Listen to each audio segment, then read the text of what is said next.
존경하는 WHTV 대통령 네 분, 그리고 동행하신 이분 여러분, 본인은 of the United States of America.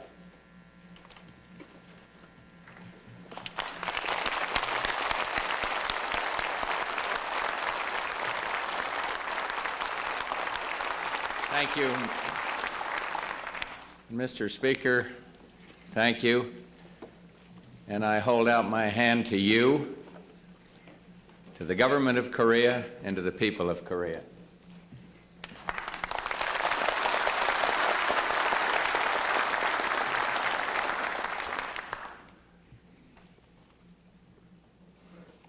Mr. Speaker, and members of the National Assembly of the Republic of Korea and distinguished guests, I am honored by your invitation to address this body today. I stand in your assembly as Presidents Eisenhower, Johnson, and Reagan have stood before me, and I reaffirm, as they did, America's support, friendship, and respect for the Republic of Korea and its people. As a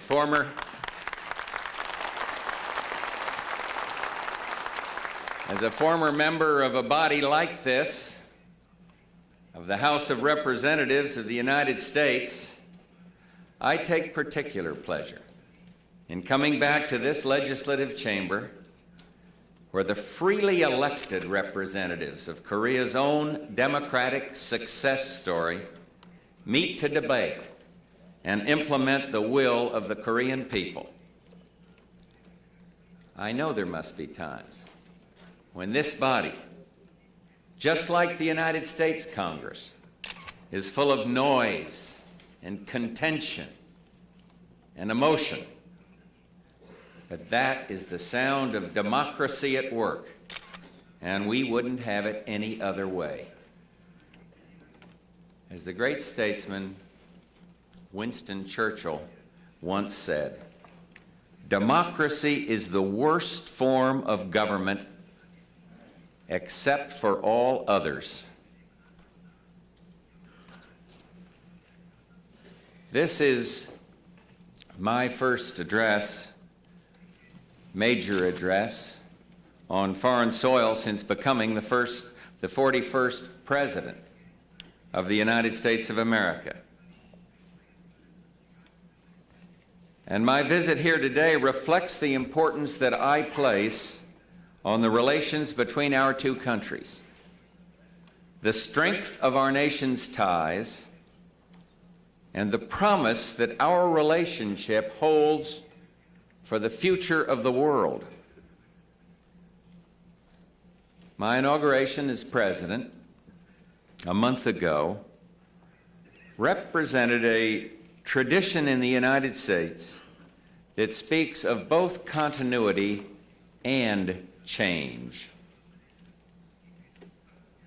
Continuity and change will also be the guideposts of relations between the United States and Korea in the years ahead. Where change is needed or inevitable, let us be a positive force for change. Where continuity is our mandate, let us go forward, resolute in our commitment to freedom and democracy.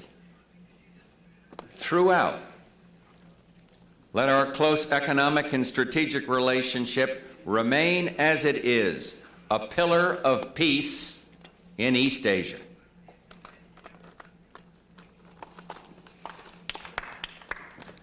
I first came to the Asian Pacific region during World War II, more than 45 years ago. I was a teenager, 19 years old. I was flying torpedo bombers in the United States Navy. And it was then, for the first time in my life, that I truly appreciated the value of freedom and the price that we pay to keep it. Believe me, I have never forgotten. In the early years following World War II, the future of Korea and of all Asia was very much in doubt. It was a time of great struggle between Korea's hope for freedom, Korea's hope for prosperity, and the twin menaces of war and invasion. On a June morning in 1950, the Communist Army of the North smashed into the Republic of Korea, intent on destroying your nation. And without hesitation or delay, American and UN forces rushed to your aid, and together American and Koreans fought side by side for your right to determine your own future. And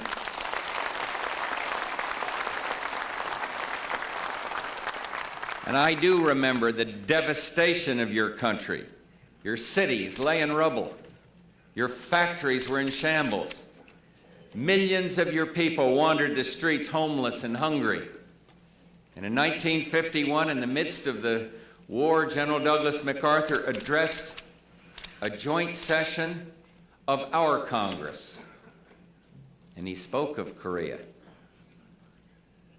saying, here's his quote, "The magnificence of the courage and fortitude of the Korean people defies description." And as he spoke those words, our Congress interrupted him with applause, sustained applause for you and your people. And after the war, you overcame every imaginable hardship. History will long record your story, how in less than a generation you stepped into the light of liberty and economic opportunity. You can be proud of the miracle that you've achieved, and we are proud to be associated with you. Today, Korea is a rising nation, a vibrant, dynamic nation, a nation riding the crest of the wave of the future. And never before has the pride and the progress of your nation been more evident than last summer when this magnificent city played host to the 24th Olympic Games. Nearly 10,000 athletes from 160 nations were here. Another 3 billion people watched on television. And what they saw, from the moment Son Ki-chung carried the torch into your Olympic stadium until the last embers of the Olympic flames were extinguished at the closing ceremonies, was an incredibly spectacular sports festival. You played host to the world, and what a truly gracious host you were. Congratulations.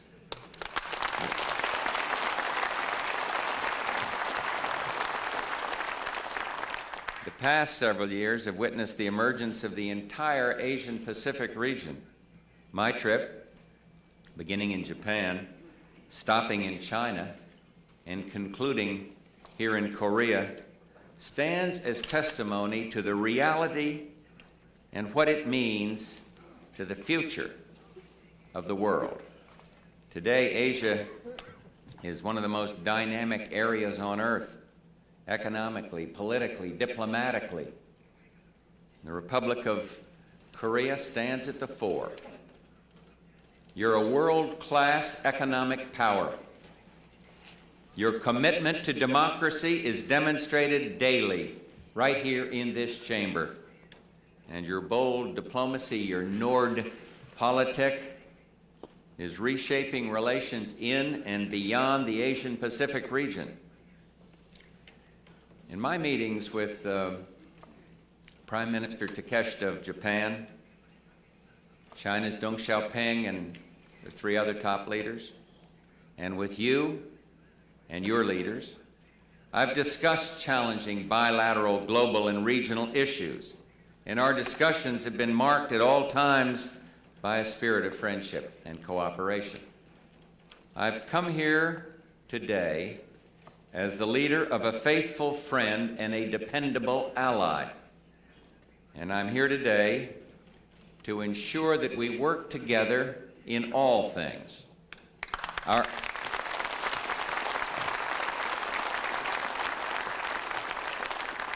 Our most important mission together is to maintain the freedom and democracy that you fought so hard to win. As President, I am committed to maintaining American forces in Korea, and I am committed to support our mutual defense treaty.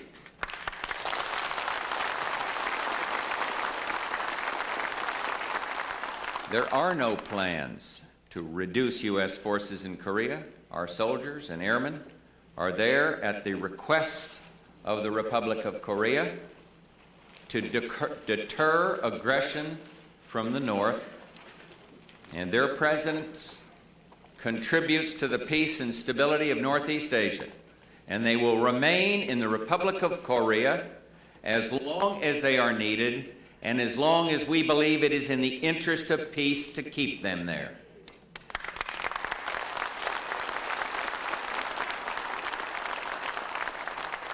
In the years ahead, we must work together as equal partners to meet the evolving security needs of the Korean Peninsula. Peace through strength is a policy that has served the security interests of our two nations well, and we must complement deterrence with an active diplomacy in search of dialogue with our adversaries, including North Korea. The American people share your goal of peaceful unification on terms acceptable to the Korean people. It's for that reason that we actively support the peaceful initiatives of President No to build bridges to the North. And I will work closely with the President to coordinate our efforts to draw the North toward practical, peaceful, and productive dialogue to ensure that our policies are complementary and mutually reinforcing.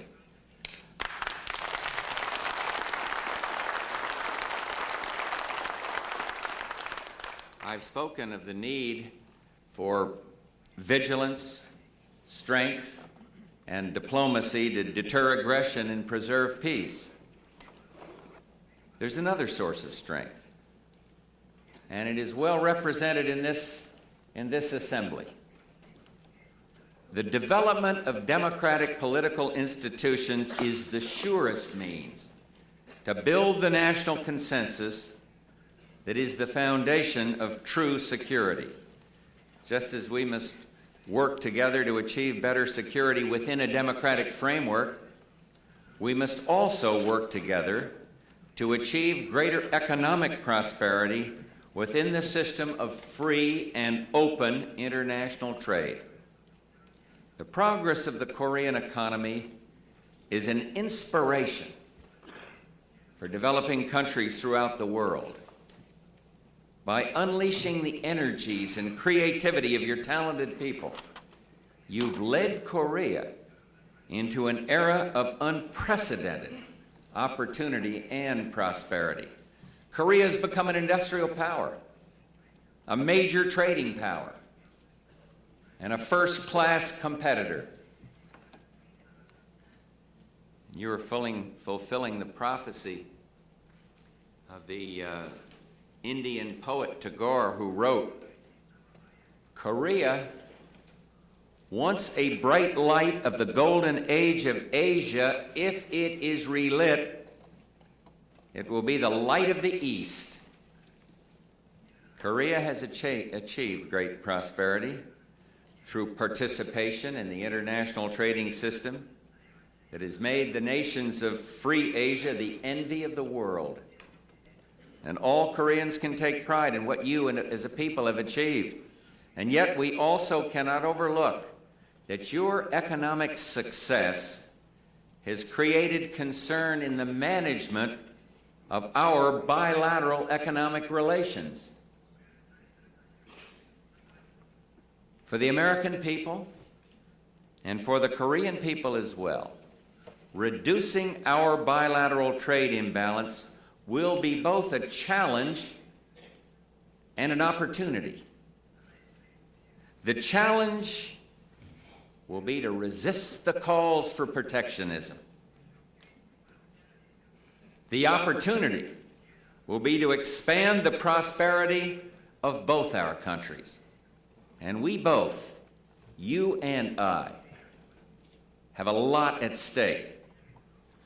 You are our 7th largest trading partner, larger than many of our traditional European trading partners, and our trade is growing. The United States is both Korea's largest market and 2nd largest source of imports. And we're also a leading source of the investment in technology that you will need to fuel further economic growth and development. Korea's economy has benefited greatly from the free flow of trade. And yet today, in many countries, there is a call for greater protectionism. And I'm asking you to join the United States in rejecting these short-sighted pleas. Protectionism is fool's gold. Protectionism may seem to be the easy way out, but is really the quickest way down. And nothing will stop the engine of Korea's economic growth faster than new barriers to international trade. We've made progress in this area. American exports to Korea are up. Korean tariffs are down, and its non-tariff barriers are down too. And the service sector is opening. But let me be candid. I want you to have this direct from me. If we are to keep our bilateral relationship growing even stronger, much more needs to be done. And I am confident that our two nations working together can accomplish the tasks still before us. As one of the world's major trading powers, the Republic of Korea sets an example for other nations who are watching what you do. As an emerging economic leader, you inevitably shoulder important responsibilities to ensure the continued strength and stability of the global marketplace.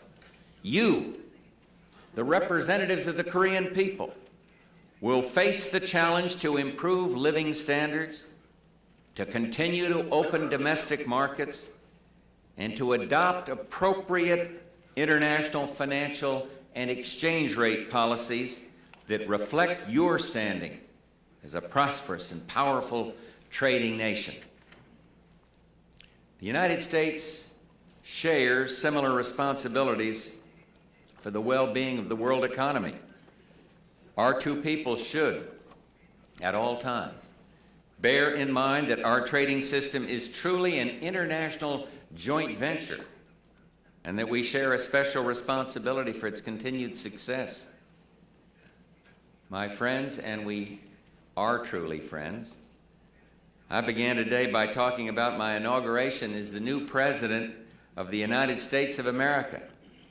Just a few short weeks ago, the tradition of passing the torch of leadership from one American president to another is a time when we celebrate the strength of our democracy, and a time when we renew our commitment to the values on which it is built. Today, I am renewing my commitment to you as the leader of one sovereign state to the elected legislative body of another. I am renewing my commitment to you to work together for the good of our peoples and of all humanity. And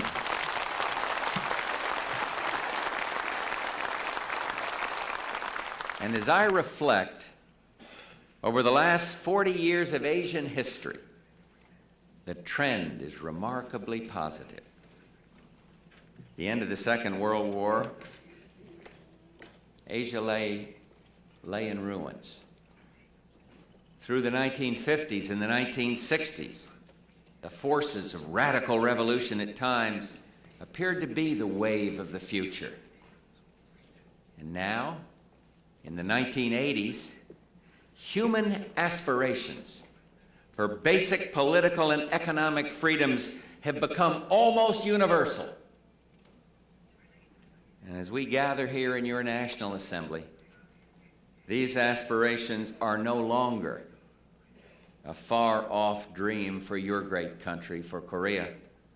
Instead, through your devotion and hard work, they become a reality. And we celebrate your triumph. In the years ahead, the United States will stand with you.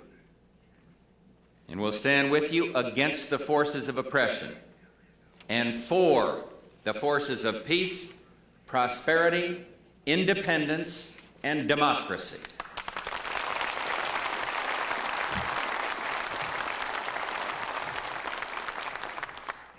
And so, on behalf of my wife, Barbara, and of our Secretary of State, Jim Baker, who's here with me today, and others, high leaders in our government, I came to observe, I came to reaffirm, and from the bottom of my heart, I thank you for the warmth and the hospitality you've bestowed upon all of us. Thank you, and God bless you all. Thank you very much.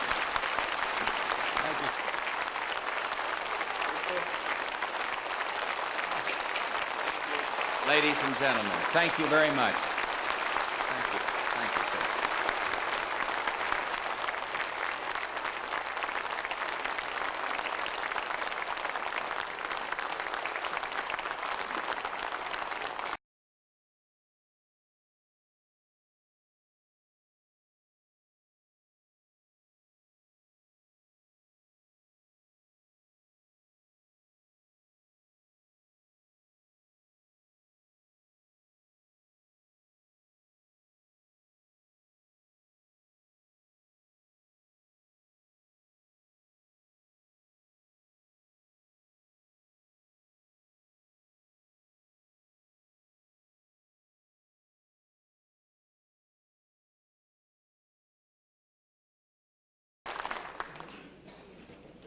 오늘은 이것으로서 탄핵을 선포합니다.